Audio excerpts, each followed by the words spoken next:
যশোর সদর উপজেলার হামিদপুরে বাড়ি ভাঙচুর ও লুটপাটের ঘটনায় জড়িত নন বলে দাবি করেছেন যশোর জেলা আওয়ামী লীগের সভাপতি বীর মুক্তিযোদ্ধা শহীদুল ইসলাম মিলন। শুক্রবার দুপুরে প্রেস ক্লাব যশোরে সংবাদ সম্মেলনে এ দাবি করেন তিনি। সংবাদ সম্মেলনে জেলা আওয়ামী লীগের সভাপতি শহীদুল ইসলাম মিলন জানিয়েছেন, ওই জমি তার বেআইয়ের, আসাদুজ্জামান জোরপূর্বক দখল করে রেখেছে। তারা নিজেরাই বাড়িঘর ভেঙে দোষারোপ করছে। আমার কথা তা না, আমাদের সরকার বলেছে দলিল যার জমিটা, আমরা ওই রাইটে আছি। সাধারণ নাটক, ওরা আপনার দুদিন পরে টের পাবেন যে আসাদুজ্জামান সাহেব নিজেই স্কুলটা ভাড়া করে নিয়ে উনি এই বাড়ি ভাঙচুর করেছে। আমি বসে আছি, ভূমি আইনের কি আইন হয়, ভূমি আইনে যে কথা বলেছে জোর করে কারো জমি আটকা রাখা যাবে না।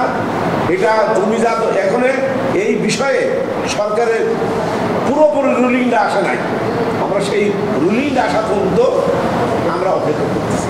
শুক্রবার বেলা 12টার দিকে প্রেস ক্লাবে এই সংবাদ সম্মেলনের আয়োজন করেন জেলা আওয়ামী লীগের সভাপতি শহীদুল ইসলাম মিলনের বিআই নুরুল ইসলাম। এ সময় জেলা আওয়ামী লীগের সভাপতি মিলন সহ বিভিন্ন স্তরের নেতৃবৃন্দ উপস্থিত ছিলেন। সংবাদ সম্মেলনে নুরুল ইসলাম বলেন, প্রকৃত ঘটনাটা হলো যে জনাব নুরুল ইসলাম আপনার বাংলাদেশ বিডিবিএল অর্থাৎ বাংলাদেশ ডেভেলপমেন্ট ব্যাংক লিমিটেড থেকে আপনার হলো যে জেসডাক প্রাইভেট লিমিটেড নামে একটা প্রতিষ্ঠান করার জন্যে ওনাদের মালিকানাধীন 2 একর 97 শতক জমি, যেটার দাগ নাম্বার 245-এর 1619 এবং 1620, এই জমিটা বন্ধক দিয়েছে হলো 2 একর 97 শতক জমি।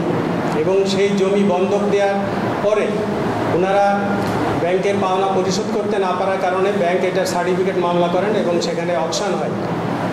আমরা ওই 2 একর 97 শতক জমি নিয়ে আপনাদের সাথে আমাদের কোনো স্টে নেই। আমরা ব্যাংক আমাদের যে 2 একর 97 শতক জমি অকশন করেছেন আমরা সেটা মেনে নিয়েছি, আপাত দৃষ্টিতে মেনে নিয়েছি। এবং আমাদের এই মালিকানাধীন এই মাস্টার নুরুল ইসলাম এবং জনাব নূর মোহাম্মদের আরও ওখানে 30 থেকে 35 বিঘা জমি ওই মাঠে আছে। উনি 2 একর 97 শতক জমি অকশন কিনে এই বাকি 35 বিঘা জমিও দখল করে নিয়েছেন। এবং আপনাদের কাছে আমরা যে কাগজ সরবরাহ করেছি আপনারা ওখানে দেখবেন, আমরা ইতিমধ্যে bank Bangladesh BDBL Bangladesh development bank limited আমাদের কাছে যে পাওনা ছিল সেই পাওনা টাকাটাও আমরা পরিশোধ করে দিয়েছি এবং ব্যাংক আমাদের একটা ছাড়পত্র দিয়েছে, আপনাদের হাতে আমরা সেটা পৌঁছে দিয়েছি, আপনারা সেটাও লক্ষ্য করবেন।